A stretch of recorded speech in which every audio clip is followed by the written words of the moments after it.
बिस्मिल्लाहिर्रहमानिर्रहीम। आज तक के मुअज़्ज़ज़ नाज़रीन अस्सलामु अलैकुम। अब किस नंबर 106 मुलाहिज़ा फरमाएं।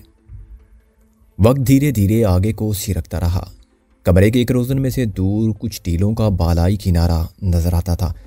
तारीकी और सर्दी में डूबा हुआ किनारा। उस किनारे पर रुस्तम और गोरा को कभी कभार जुगनू से चमकते नजर आते थे।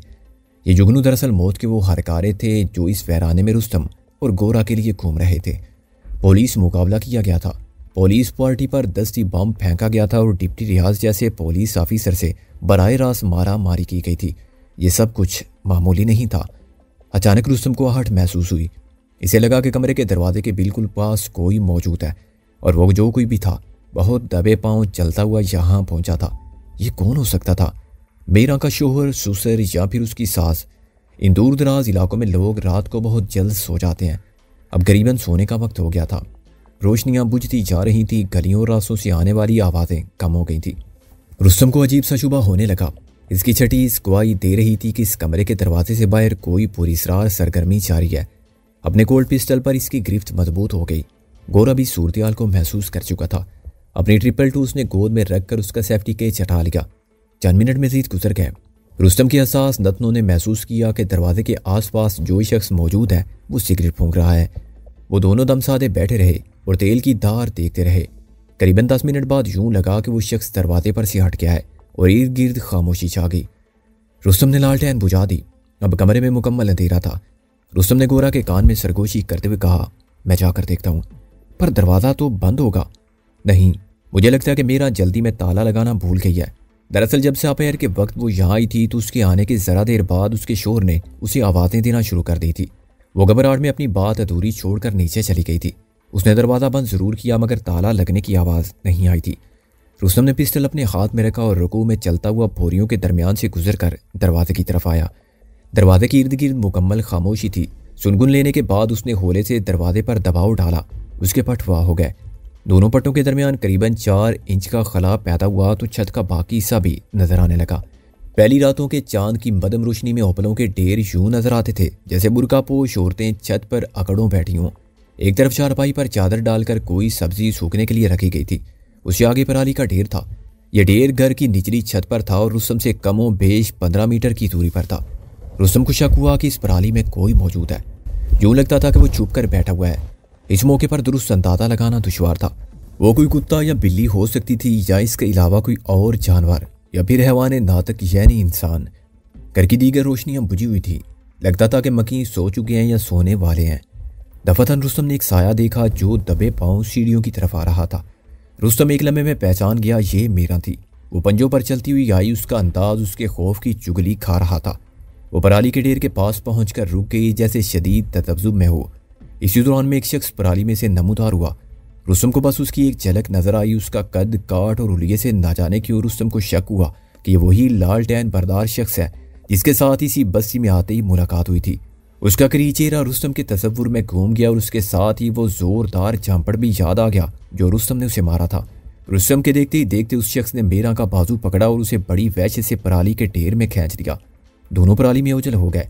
पराली के अंदर तेल का सा मच गया। यूं लगता था कि मीरा को अपनी तरफ खींचने वाले शख्स की तलब मीरा के जिस्म से निबर्द आजमा है। रुस्तम हैरानी के आलम में खड़ा रहा। ये कैसी लड़की थी? कल रात वो एक अजीब कैफियत के ज़ेरे असर रुस्तम के पास आई थी, लेकिन आज सुबह वो अपनी रात वाली कैफियत पर बहुत नादम हुई थी। उसने रुस्तम के सामने आंसू बहाए थे और बाज़बाने खामोशी खुद को मुलामत की थी, लेकिन अब सिर्फ चंद घंटे बाद वो एक और शख्स की बाहों में नजर आ रही थी। ये क्या माजरा था? किस सीन में खो गए वो लाले दी जान? गोरे ने बिल्कुल पास से सरगोशी की। रुस्तम ने उसे हाथ के इशारे से वापस बोरियों के दरमियानी खला में भेज दिया। पराली के अंदर की सरगर्मी जारी थी। गाये बगाए कांच की चूड़ियों की मदम खनक भी सुनाई दी जाती थी। रुस्तम को अंदेशा पैदा हुआ कि पराली के अंदर से मीरा दरवाजे में मौजूद चूड़ी देख लेगी और मसला पैदा हो जाएगा। इसी आहिस्ता से दरवाज़ा भीड़ दिया और वापस गोरा के पास आ गया। गोरा ने टोल लेने की कोशिश की कि रुस्तम ने दरवाजे में से क्या देखा है, लेकिन रुस्तम ने टाल दिया। यह लड़की एक मुअम्मे की तरह सामने आई थी। करीबन 20-30 मिनट इसी तरह गुजर गए। फिर दरवाजे पर आहट महसूस हुई। कोई अंदर आया। साथ में लालटेन की रोशनी भी आ गई। चूड़ियों की आवाज़ से अंदाजा हुआ कि आने वाली मीरा ही है। वो एक हाथ में लालटेन लिए झुक कर चली आ रही थी। उसके बालों में अभी तक पराली के 2-4 तिनके मौजूद थे। लिबास भी तरतीब सा था। वो खाना लेकर आई थी, सफ़ेद चावल, रोटी, मुर्गी का सालन और दूध था। पता नहीं क्यों रुस्तम का दिल नहीं चाहा कि मेरा के हाथ का खाना खाए। वो जैसे एकाएक ही इसकी नज़रों से गिर गई थी। बहरहाल इसके दिल की कैफियत इसकी ज़बान पर नहीं आई। कुछ भी था, मगर वो अब तक बहुत अच्छी मेज़बान साबित हुई थी। खाना परोसने के बाद बेरा ने कहा, तुसा दोनों जाने के लिए तैयार हो? अगर तुम भेजने के लिए तैयार हो तो हम भी तैयार हैं, गोरा ने जवाब दिया।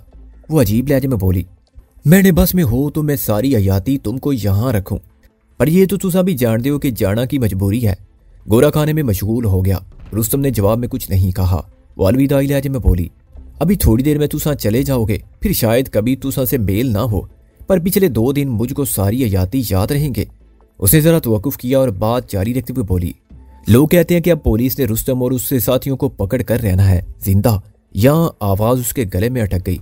वो बड़े अफसुर्दा लहजे में बोली, मैंने इतनी अकल तो नहीं कि तुसा नू मशवरे दे सकूं, पर इतना जरूर कहूंगी कि तुसा इस इलाके से निकल जाओ, कहीं दूर चले जाओ, कुछ दिनों के लिए पुलिस की अखियों से दूर हो जाओ।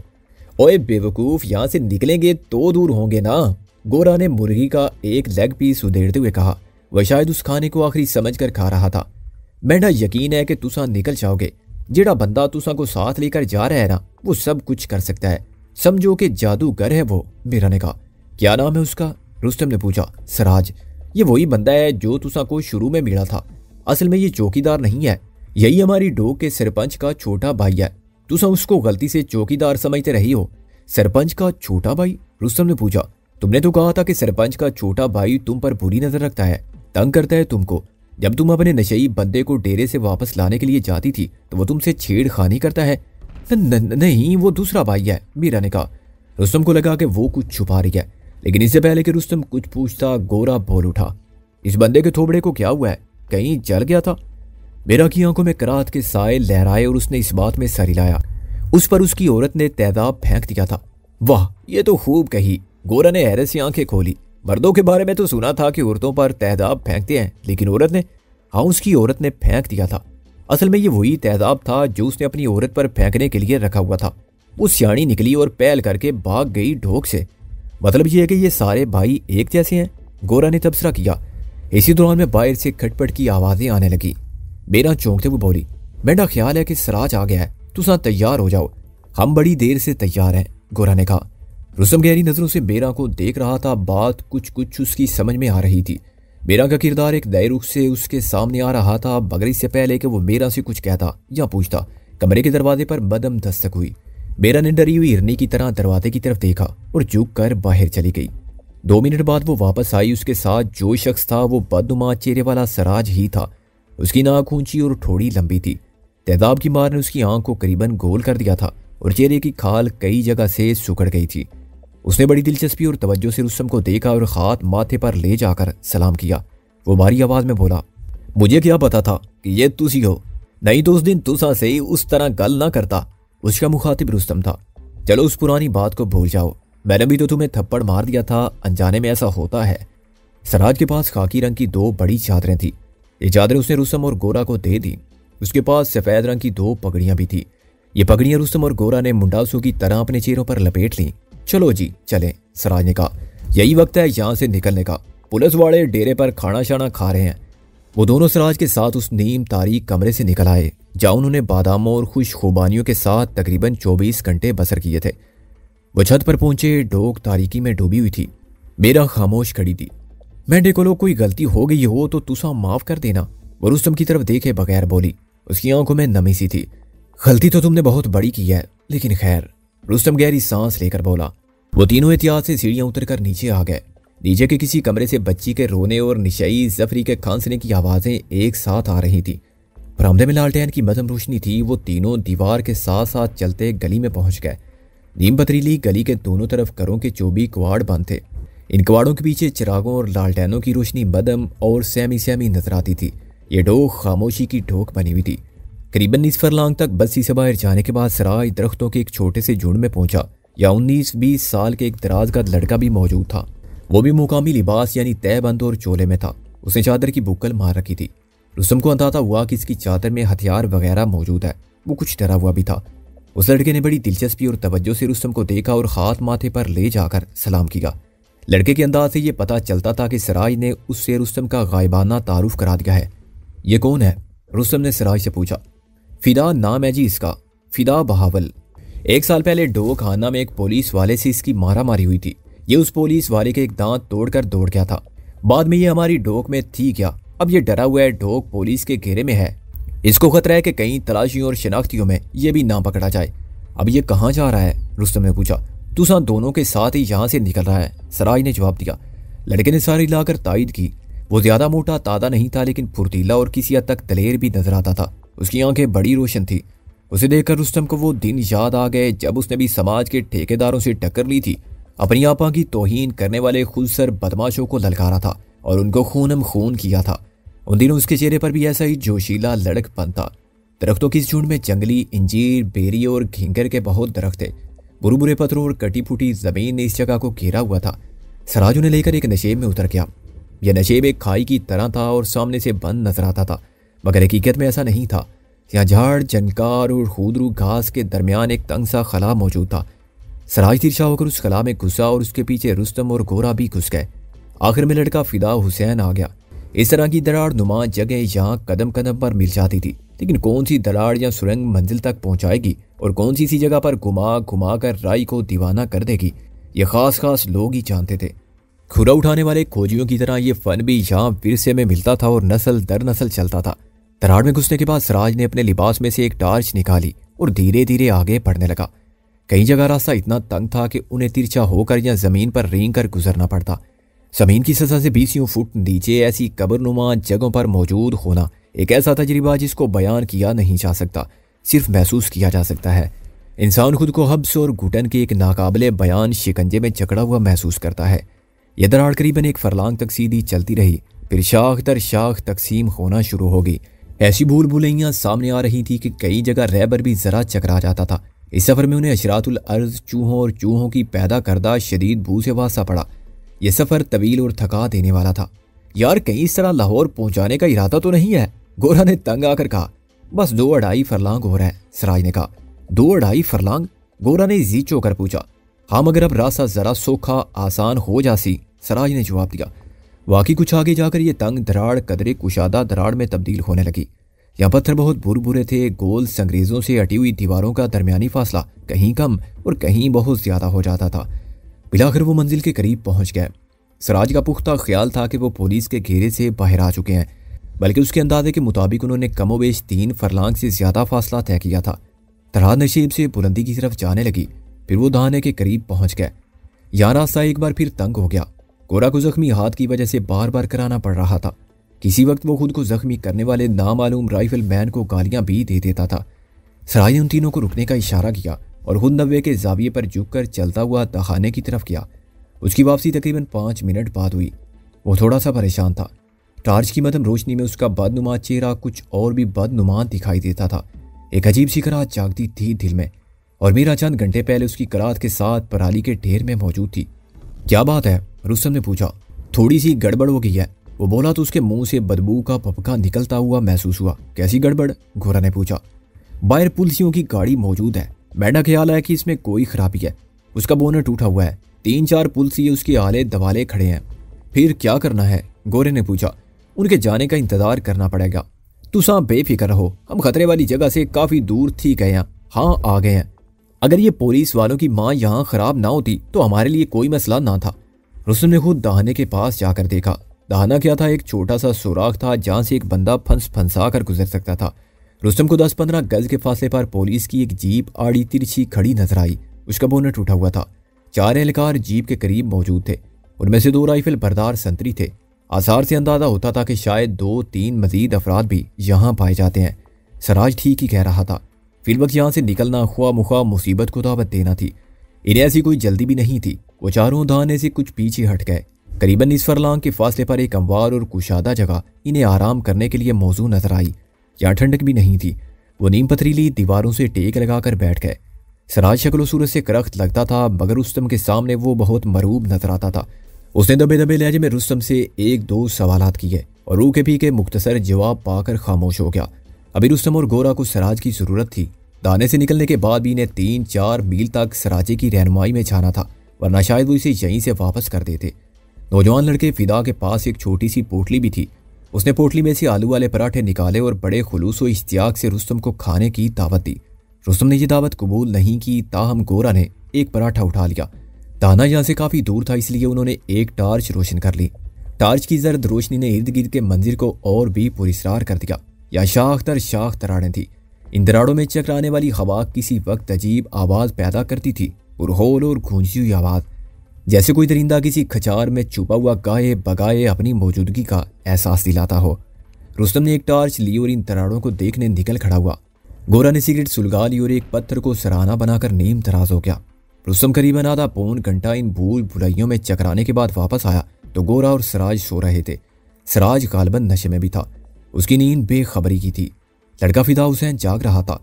रुस्तम को वापस आते देखकर वो जल्दी से उठ खड़ा हुआ और रुस्तम के बैठने के लिए जगह अपने कपड़े से साफ की। रुस्तम उसके पास ही बैठ गया। उसे सराज की तरफ इशारा करते हुए कहा, इसे जानते हो? जी हाँ, इसे कौन नहीं जानता, लड़के ने सरगोशी में कहा। ये डोग के सरपंच का छोटा भाई है। इसकी बीवी ने इसके मुंह पर हाँ हाँ मुझे पता है, रुस्तम ने जवाब दिया। मुझे लगता है कि ये शख्स औरतों का रसिया है, बहुत ज्यादा जी।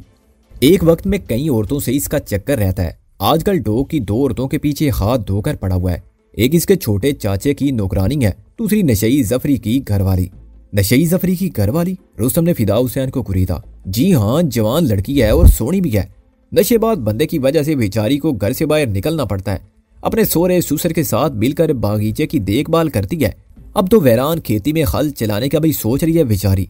उसके बंदे को नशे में गर्क करने वाला भी यही सराजा है। पता नहीं कहां कहां से हीरवन लाकर दे देता है उसे। हीरवन भी लाकर जफरी को अपने डेरे पर ही सुला देता है। जब उसकी बीवी मेरा जफरी को लेने डेरे पर जाती है तो उसे छेड़खानियां करता है। बेचारी की जान मुश्किल में आई रहती है, लेकिन अब तो खैर मेरा ने डेरे पर जाना ही छोड़ दिया है।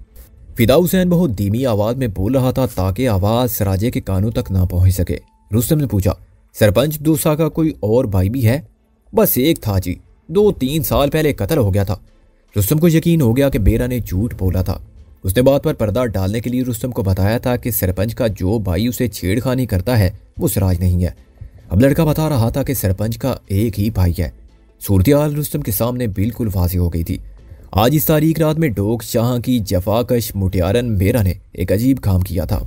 एक अनोखी कुर्बानी दी थी। रुस्तम और गोरा को पुलिस के मोहलक घेरे से निकालने के लिए बेरा ने अपना आबकारी सूरज सराज के हवाले कर दिया था। वो रुस्तम के लिए कुछ करना चाहती थी। उसकी आंखों ने और उसकी जबान ने पिछले 48 घंटों में कई बार इज़हार किया था कि वो कुछ करना चाहती है। वो जानती थी कि जो मेहमान आज इत्तफाकन उसके घर में उतरा है वो फिर कभी नहीं उतरेगा। न फिर कभी ऐसी रातें आएंगी, न फिर कभी एक अहम जिंदगी को मौत के घेरे से निकालने का मसला दरपेश होगा। उसे सब कुछ बहुत तेजी से सोचा और फिर उसकी दैकानी अकल ने उससे एक अनोखा काम करवा दिया था। वो जानती थी अगर रुस्तम और गोरा को कोई शख्स पुलिस के मुहासरे से निकाल सकता है तो वो सराजा है, और अगर कोई हस्ती उसे इस काम के लिए आमादा कर सकती है तो वो हस्ती वो खुद है। और वो जानती थी कि ये काम गैर मशरूत तौर पर नहीं होगा। इस काम के लिए कड़ी शर्त थी और ये शर्त मेरा ने पूरी कर ली थी। रुस्तम को पराली के ढेर को मुतहर्रक करने वाली वहशत याद आई और कांच की चूड़ियों की कराती हुई सी खनक सुनाई दी और इसका दिल गम से भर गया। ऐसा क्यों होता है? इसे बड़े कर्म के साथ सोचा, मर्दोजन के हसीनों नरमो नाजिक रिश्ते को मकरू गंदी काली क्यों बना दिया जाता है? इसने सोए हुए सराज पर एक निगाहें आतिशी डाली। इसका जी चाहा कि पत्थर उठाकर उसका सर कुचल दे। रुस्तम की इल्म में ये सब कुछ उस वक्त आया जब सब कुछ हो चुका था। अगर इसे पहले भनक भी पड़ जाती तो वो मेरा कोई सूरत-ए-हाल से कभी ना गुजरने देता। अभी वो सराज को माफ करने वाला नहीं था। सराज का जुर्म मामूली नहीं था। उसने रुस्तम की मदद के लिए अपनी डोग की एक बेबस लड़की से भारी कीमत वसूल की थी। अगर इत्तफाकन रुस्तम घर की छत पर पराली के ढेर में होने वाली नकलो हरकत ना देख लेता तो इसके इल्म में कभी ये बात ना आती कि सराज नामी इस शख्स ने रुस्तम की मदद क्यों कर और किस जज्बे के तहत की है।